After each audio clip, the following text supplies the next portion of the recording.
rahimakumullah, dalam hidup ini pasti kita ingin untuk mencapai kebahagiaan, apakah di dunia ataupun di akhirat. Di antara cara yang bisa kita lakukan untuk menggapai kebahagiaan itu adalah dengan melakukan kebaikan. Waf'alul khaira la'allakum tuflihun. Kerjakanlah kebaikan, mudah-mudahan kalian mendapatkan kebahagiaan, mendapatkan kesuksesan dan keberuntungan. Pada kesempatan yang singkat ini, mari kita kaji beberapa petunjuk yang disampaikan oleh Rasulullah SAW dalam beberapa hadisnya tentang pintu-pintu kebaikan yang sangat banyak. Peluang-peluang kebaikan tersebar luas dalam kehidupan kita sehari-hari. Saya akan menyampaikan 7 pintu kebaikan dalam kesempatan singkat ini.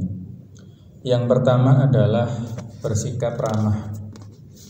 Sebagaimana dalam hadis, yaitu Rasul SAW bersabda, Al-mu'minu ya'lafu wa yu'lafu.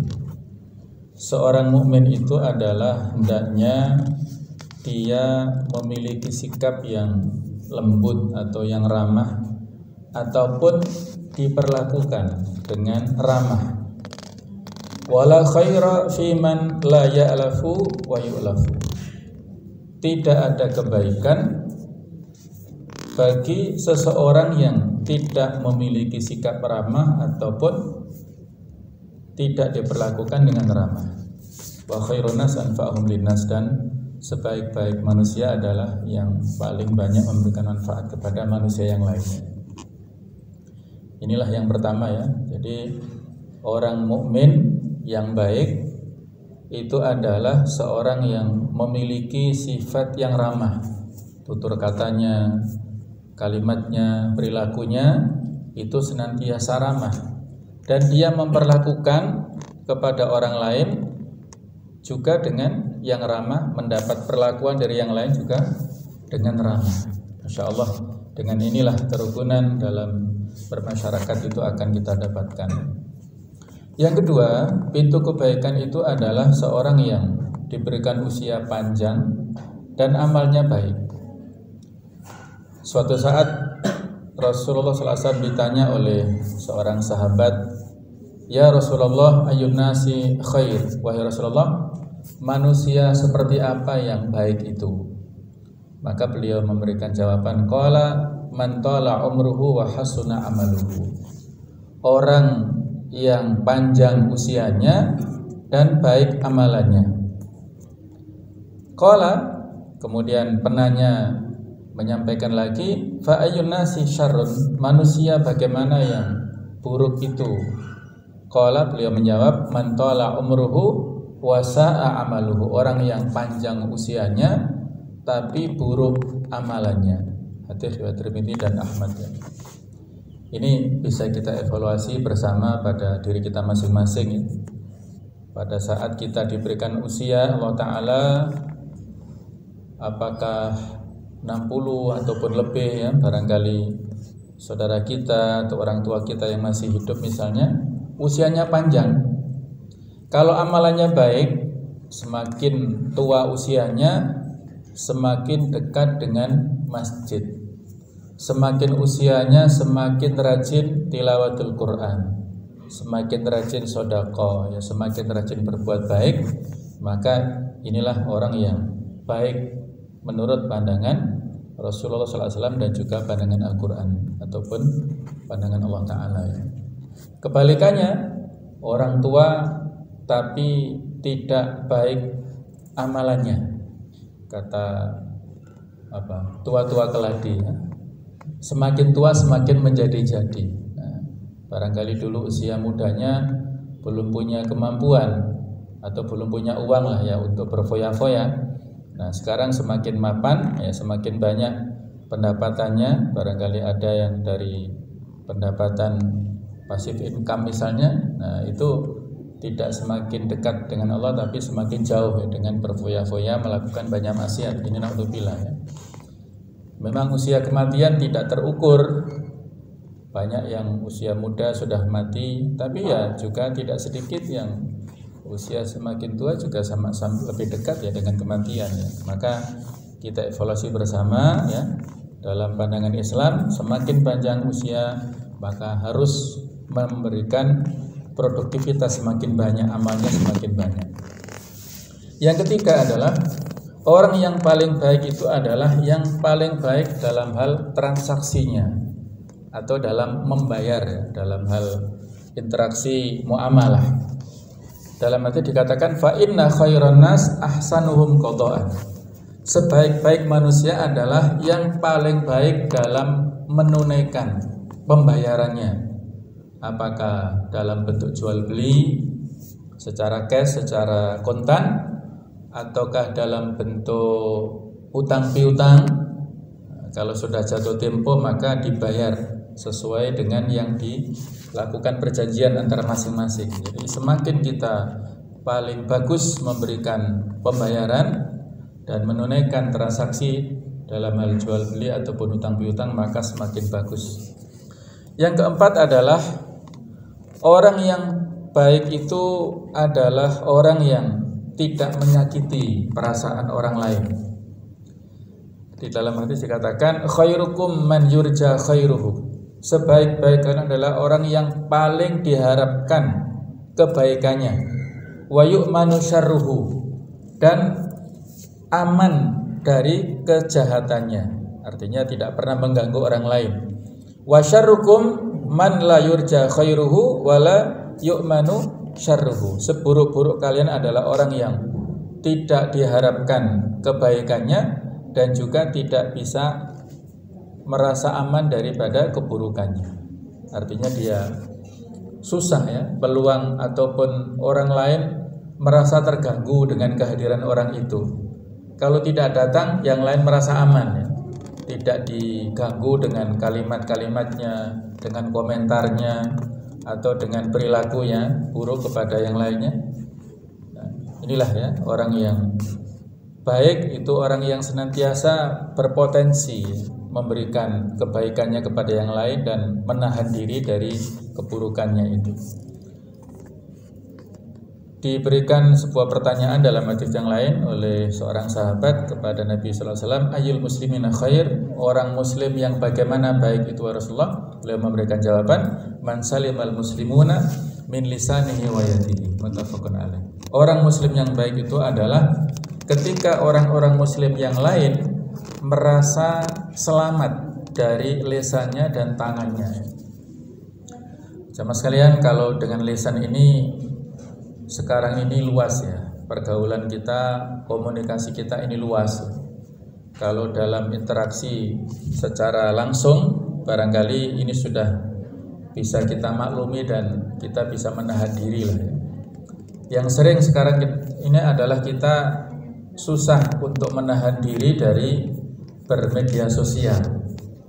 Nah, ini harus kita jaga ya. Lisan kita bukan dengan kata-kata, tapi dalam bentuk tulisan. Tulisannya adalah dengan gerakan tangan kita lewat media sosial, kita ketik di HP ataupun lewat alat elektronik yang lainnya. Jadi apabila kita tidak mampu menahan diri, barangkali ada berita-berita yang bernuansa provokasi, yang belum jelas kebenarannya, dan di situ ada memojokkan kepada umat Islam, atau bahkan mungkin ada mengkritik kepada pemerintah tapi tidak sesuai dengan fakta ya, yang ada unsur fitnahnya, maka hati-hati ya, kita harus bisa menahan diri dari semuanya itu, karena masing-masing di antara semua yang kita perbuat itu ada pertanggungjawabannya. Yang kelima adalah orang yang baik itu adalah yang berakhlak mulia. Inna khiyarakum ahasinukum akhlaqan. Sesungguhnya sebaik-baik kalian adalah yang paling mulia akhlaknya. Hadis muttafaqun alaih. Yang paling soleh, yang paling baik. Sehingga ketika Nabi Ibrahim alaihissalam ya, meninggalkan istrinya yaitu Hajar bersama anaknya yang masih kecil, Nabi Ismail di lembah Bakkah atau lembah Mekah. Dulu belum ada pohon-pohonan, belum ada rumput-rumputan, belum ada fasilitas apapun, ditinggalkan dalam keadaan yang sangat fakir, ya, sangat butuh bantuan seperti itu. Doanya Nabi Ibrahim bukan minta materi, ya, bukan minta fasilitas dari Allah, bukan. Tapi Rabbi ja'al muqimas shalah, ya Allah jadikanlah mereka ini generasi yang menegakkan sholat. Kemudian waj'al afidatan nasi tahu ilaihim, jadikanlah supaya hati orang-orang itu cenderung kepada mereka. Artinya mereka simpatik, ya, dengan istrinya, dengan anaknya ini. Ketika ditinggalkan, simpatiknya dengan apa? Dengan akhlak yang baik. Baru yang ketiga adalah warzuqhum minas samarat, berikanlah rizki yang baik kepada mereka, rizki ataupun buah-buahan, ya. La'allahum yashkurun, mudah-mudahan mereka bersyukur. Ini di surat Ibrahim ayat 37. Jadi akhlak yang baik ini modal yang penting dalam kehidupan. Dengan akhlak baik, orang-orang memberikan perhatian dan juga simpati kepada orang ini, dan akan memberikan pertolongan, bantuan pada saat dibutuhkan. Yang keenam, orang yang baik ataupun pintu-pintu kebaikan yang terbuka itu adalah hendaknya kita memiliki kelapangan dada, kelapangan hati. Dalam hadis sahih dikatakan khairun nas dzul qulub dzul qalbil mahmum. Sebaik-baik orang itu adalah orang yang memiliki hati yang al-mahmum. Apa itu? Hati yang mahmum nanti ada penjelasannya. Walisan as-shadiq, serta dia orang yang memiliki lisan, pembicaraan, perkataan yang jujur, yang benar. Qila, ketika diberikan pertanyaan, mal qalbul mahmum, apakah hati yang mahmum itu? Kata Nabi sallallahu alaihi wasallam, huwa at-taqiyyu, yaitu orang yang bertakwa. An-naqiyyu, yang bersih. Alladzi la itsma fihi, yang tidak ada dosa di dalamnya, wala baghya wala hasad, tidak pernah melakukan kezaliman, ya, hal-hal yang melebihi batas, dan tidak pernah hasad, tidak pernah dengki. Yang kalau orang Jawa mengatakan semeleh, gitu ya. Jadi orang ini memiliki hati yang lapang, tidak pernah dongkol, tidak pernah memendam perasaan yang dendam kepada yang lainnya, senantiasa berbaik sangka kepada orang lain, senantiasa bersih. Nah, ini yang susah, ya. Orang ini, ya kita akui, ya, sifat buruk manusia itu adalah egois, anania. Egois, ya, dalam bahasa Arab itu anania dari kata-kata ana. Ana itu kan saya. Jadi melihat dirinya sendiri, ya. Pasti kita itu sejak lahir sampai sekarang pun kita sudah punya anak, bahkan sebagian kita punya cucu, itu egoisnya itu susah, ya, untuk dikendalikan. Salah satu contoh sifat egois kita yang menonjol dimanapun itu, ya, ini contoh gampangnya, ya. Ketika misalnya kita melihat foto, ya, foto alumni atau foto wisuda atau apa, itu pasti yang dicari gambar kita dulu, ya. Kalau ada foto alumni diupload di Facebook atau di grup, di foto kurang, gitu ya. Gak ada fotonya, dia komplain, gitu ya. Yang dicari dianya sendiri. Nah, itulah contoh bagaimana kita ini egois. Memangnya siapa? Jadi kita menganggap lebih penting, ya, daripada orang lainnya, ya. Jadi seperti itu kita bawa kemana-mana perasaan seperti itu. Kita menganggap diri kita yang lebih penting dan lebih harus mendapatkan penghargaan, ya, dari orang lain, sehingga kadang-kadang kalau kita bertamu atau hadir di suatu tempat dan kita tidak disebut yang terhormat misalnya, ya, atau tidak mendapat tempat yang pantas, itu kita merasa tersinggung. Nah, itulah perlu kita belajar tawadhu, ya. Yang sebelumnya sudah kita sampaikan materi tentang tawadhu. Ini penting sekali, ya, karena manusia memiliki sifat ingin dihargai, ingin dihormati, ya, ingin diakui eksistensinya. Nah, pada saat kita mampu mengendalikan diri kita, berarti kita sudah mampu berdamai, ya, dengan kesombongan kita itu. Yang terakhir, yang ketujuh adalah orang yang terbaik itu adalah orang yang dermawan, yang suka memberi, ya, yang loman. Khairukum man at'ama tu'am, sebaik-baik kalian adalah orang yang suka memberi makan, waraddas salam, dan suka menjawab salam. Hadis sahihnya. Nabi Ibrahim alaihissalam itu diberikan julukan Khalilullah, yaitu kekasih Allah. Ada banyak alasan dan komentar dari para ulama apa sebabnya ya. Di antara sekian banyak sebab kenapa beliau dinamakan Khalilullah, itu dalam sebuah hadis diceritakan Nabi SAW pernah bertanya kepada malaikat Jibril, kenapa Ibrahim disebut Khalil ya? Beliau juga sama, Nabi Muhammad itu juga mendapatkan predikat Khalil. Fa innallaha ittakhadhani khalila kama ittakhadha Ibrahim khalila. Sesungguhnya Allah menjadikan aku, kata Rasulullah, sebagai kekasih sebagaimana Allah menjadikan Nabi Ibrahim sebagai kekasih. Di ayat dikatakan wattakhadallahu Ibrahim khalila, Allah menjadikan Ibrahim sebagai kekasihnya. Nabi Muhammad pernah bertanya kepada malaikat Jibril, apa alasannya?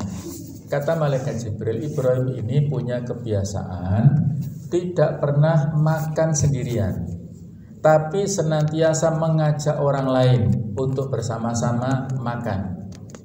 Nah itulah ya, sehingga Ibrahim ini kan dari dua suku kata ya. Ib itu dalam bahasa Arab abun, rohim itu dalam bahasa Arab adalah rohim. Nah, jadi kata-kata Ibrahim adalah abun rohimun, yaitu ayah yang penyayang. Nah itu maknanya, ayah yang penyayang. Alasannya kenapa tadi itu? Ada kaitannya antara nama Khalilullah dengan kata-kata Ibrahim ini. Beliau adalah orang yang loman, yang dermawan. Sepulang dari Mesir, Ibrahim ini mendapatkan semacam dalam tanda kutip ghanimah ya, harta yang banyak, apresiasi dari Fir'aun yang saat itu tidak mampu ya menjamah Sarah karena doa-doa Sarah yang mustajab, maka Fir'aun tidak mampu menjamahnya, dan sebagai wujud apresiasinya di samping diberikan pendamping pembantu Hajar, yang Hajar ini adalah ningratnya keluarga istana, diberikan sebagai pembantunya Sarah, juga diberikan harta yang banyak. Akhirnya Ibrahim meninggalkan Mesir dan kembali ke Palestina dengan berkecukupan. Nah, sehingga karena kecukupan harta itulah ada setiap orang yang lewat diajak mampir ke rumahnya, ayo makan bersama, ayo kita. Nah itu tadi, sehingga dia disebut Khalilullah. Satu saat ada dua orang yang sangat tampan, pemuda, lewat di hadapan rumah Nabi Ibrahim, terus diampirkan. Nah, karena beliau kebiasaannya begitu. Saat itu kebetulan beliau sedang dalam kondisi yang kurang ini ya, tidak ada makanan. Kemudian beliau dengan susah payah akhirnya menghidangkan kambing, daging lah ya, daging kambing atau sapi Allah alam ya. Yang penting daging disuguhkan kepada dua orang tamunya, pemuda yang tampan-tampan. Ketika disuruh makan, mereka nggak mau awalnya, terus dipaksa. Ternyata tangannya menembus daging, jadi menembus ya. Nabi Ibrahim ketakutan, istrinya juga takut. Nah ternyata dua orang ini adalah malaikat ya, malaikat yang diutus Allah Ta'ala mampir ke sana. Ada dua misi. Misi pertama mampir ke Ibrahim untuk memberitakan tentang nantinya kelahiran Ishak dan Yakub berikutnya, yaitu cucunya. Sarah yang saat itu sudah usia tua ya, tertawa antara percaya dan tidak. Dia sudah tua kok nantinya punya anak, tapi gembira ya. Kemudian misi kedua setelah dari sana, meninggalkan di sana dan menuju ke Lut ya. Jadi ke Nabi Lut ya. Jadi dua orang ini adalah jelmaan malaikat yang diutus Allah Ta'ala untuk dua misi itu. Setelah selesai di rumahnya Nabi Ibrahim, ini di Palestina, sedangkan Lut itu di Yordania. Antara Palestina dan Yordania itu hanya dibatasi oleh lembah saja, jadi relatif lebih dekat. Dan di sana diperintahkan Allah Ta'ala untuk menjadi ujian ya bagi umatnya Nabi Lut yang suka sesama jenis ya. Mereka mengalami disorientasi seksual. Jadi ketika pemuda ini datang itu menjadi rebutan lah, menjadi rebutan orang-orang pemuda di sana. Tapi Lut memasukkan mereka ke ruang tamu dan ditutup rapat-rapat. Mereka menggoyang-goyang pintu ya, karena dikasih tahu oleh istrinya Lut ya. Istrinya Lut ini naik ke atas atap dan mengibar-ibarkan bendera atau isyarat ada tamu ya, ada pemuda-pemuda tampan ya, maka mereka bernafsu ya untuk menjamah pemuda ini, tapi akhirnya Allah menghancurkan mereka saat itu ya dengan kehancuran yang dahsyat. Nah, itulah sekilas ya bagaimana kedermawanan Nabi Ibrahim ya. Orang yang dermawan insyaallah dia akan mendapatkan banyak keberkahan, walaupun mungkin sisi yang lainnya ada kekurangan, tapi kalau dia dermawan itu ada banyak nikmat yang diberikan Allah kepada dia. Nah, itu akan bisa kita buktikan ya pada hari-hari kita insyaallah. Baiklah jemaah sekalian, inilah ada 7 poin, 7 hadis yang kita sampaikan. Mudah-mudahan ada manfaatnya.